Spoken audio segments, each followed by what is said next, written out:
You know what? There's people who've come back from things that are so much worse that there's no way that, you know, me being who I am, that I can't come back from this. You won the title when Frank Mir was unable to defend the title and he had to be stripped. Does that bother you? Would you like to face him now? Of course, I want to fight against Frank Mir. Me and Arlovsky is the only fight I think about all the time. In fact, it's one habit that I've had in this fight where I'm constantly having to pull back and say, okay, I'm fighting Cruz. Do adversário do Frankmir, eu acho que ele fez uma péssima. I think Frank Mir made the wrong choice by choosing me for a comeback fight. But I'm a world-class champion in jiu-jitsu. I believe at the end of the night, they're going to be lifting my hand up. He's got his back. He's got the rear naked choke. He's got it. He's sticking his tongue out. He knows it's over. Down there. Very nice. I see him actually kind of quitting in the fight. I really kind of see him kind of break down because I'm not going to play the jiu-jitsu game with him. When we hit the ground, I'm going to use my skills to nullify his, and I think that's going to make it very hard. That's the same as a boxer trying to box somebody who doesn't want to box. It makes it very difficult. I want this fight to end with a knockout.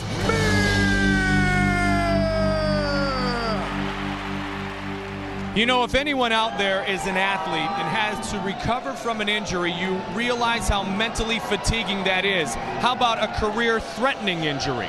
Well, and you know, even an injury that could possibly have resulted in amputation. You know, that's one of the things about femur injuries when they're shattered like that and snapped. Like sometimes they don't heal properly. They don't get enough blood flow. They have knee damage. It's a horrible, horrible injury. And still to this day, we said before, he's got a big titanium rod in the middle of it. You know, it's interesting, Joe, because we have talked and talked before about the possibility of losing Frank Mir as a competitor in the UFC because of that September 2004 motorcycle accident. I mean, it was a huge loss to the MMA community. That fight was everybody was talking about Arlovsky, Frank Mir in the UFC. It was a huge title bout. Now he's been out over a year since then. He's had to go through all sorts of extensive rehab, healing, training again, getting back into shape again. We're gonna see. We're gonna have a lot of answers tonight from Frank Mir. All right, let's get fight specific real quickly here. If you're Marcio Cruz, do you go right after that leg? No, he's got to get it to the ground. Okay. Marcio Cruz's advantage is 100% on the ground. Marcio Cruz, we've seen him in the octagon before, and he's an excellent jiu-jitsu fighter, but a very novice striker. I'm sure he's improved since the Atlantic City bout, but you got to think the advantage goes to Mir in the stand-up. He wants to get down on the ground. He wants to get down on the ground and get down on the ground quick. All right, let's see what happens as we are set. Definitely the best submission specialist in the heavyweight division we have ever seen in the UFC. Bone-snapping submissions. Ask Tim Sylvia, the victim of that armbar. You better tap when Frank Mir locks something up. He's a big man with an excellent guard, which is a very unusual thing. Most big guys, they like to be on top. It's easy for them to do that, to overpower opponents, but it's a tribute to Frank Mir's intelligence that he realized that, wow, how about being a big man with superior ground skills from your back? Who's gonna be able to deal with that? And that's been the case so far.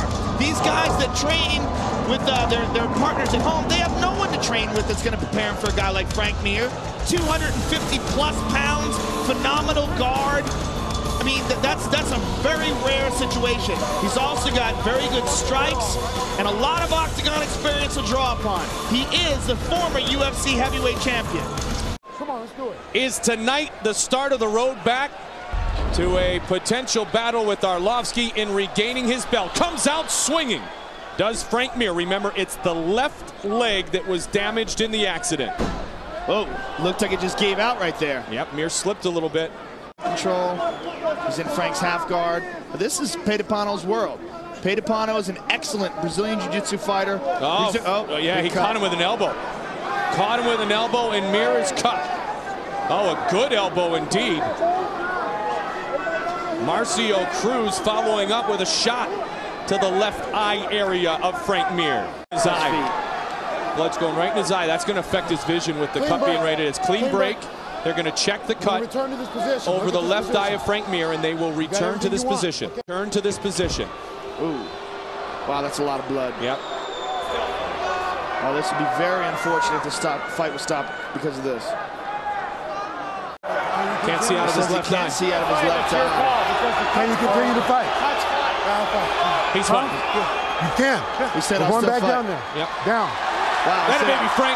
I can't see out of my left eye, but I'll still fight. Wow. And remember, they can't give any more attention to the cut till the end of the round, Joe. So it might be survival mode right here with still 2 minutes and 30 seconds remaining in round number 1. Then they can probably close that cut up. But right now he's going to have to survive the next couple of minutes. And it's going to get bigger. Yep. Pedapano's landed punches and elbows on it. I mean, and Frank's not doing anything to defend that. He's got to figure out some way to stop these punches from landing on that cut. Frank Mir, the former heavyweight champion, is in big trouble here. Fight back! I'm going to stop it! Got to fight back or he'll stop it. It is all over! It is all over! Marcio Cruz has defeated Frank Mir. I'm here with former UFC heavyweight champion Frank Mir. Frank, long time layoff. You had a huge injury. This is your fight back. You've got to be disappointed. Tell us what you're thinking. Greatly disappointed. Just too much time off. I thought I was ready. I think sometimes as a fighter, you convince yourself you're invincible. And I think I should have been more honest with myself. But it's just one more thing that I have to deal with now. I'm not out of it. This is definitely a stumble. I'll get up and keep running. All you can do. I can't give up. What's next for you now? How much time do you take off and you go right back to the gym? I kind of feel like going to training tonight to get past this. I don't know, just you lick your wounds, you're depressed, you cry about it, and Monday, pick myself up and get going. I have no choice but to keep going. Anytime in life something knocks you down, you got to stand back up. It's part of being a man. Well, Frank, you have a lot of fans here, a lot of people rooting for you, and a lot of people who love to see you make a comeback. Thank you. Frank Mir, ladies and gentlemen. Always respectful as a champion and gracious in defeat. The disappointment, obviously, in the voice and in the heart of former heavyweight champion Frank Mir. But this will not be the last we see of Frank Mir. It just tells you that when you are down, you have to find it within yourself and inside your heart to get back up. And I guess he'll have to go back and find some more heart and try to return successfully another day. Before Frank would have a chance to defend his title, he was involved in a devastating motorcycle accident, suffering what could have been career-ending injuries. After a year out of action, and having been stripped of his championship, Frank returned against Jiu-Jitsu champion Marcio Cruz. The inactivity took its toll on Mir, and he was stopped in the first round. Mir knows he needs a win tonight if he hopes to one day once again wear the UFC belt. I can't wait to fight. 3 rounds with one human being just sounds like a dream to me right now. Randy, that BJ Penn was the prodigy. But if you're looking for a heavyweight prodigy, look no further than Frank Mir.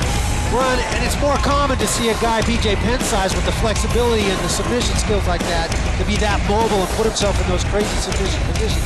Very unusual to see a 245-pound man that can do that as well. Frank Mir is one of the best out there. He's an amazing submission guy. Success will test a man's mettle as much as any opponent. And Frank Mir still has pictures after he was defeated by Ian Freeman. And you know what? Those pictures work because he ripped through Tank Abbott. Wes Sims broke Tim Sylvia's arm. Then he was broken up in that motorcycle accident. I'm going to guess he's got some pictures of what his leg looked like after that as well.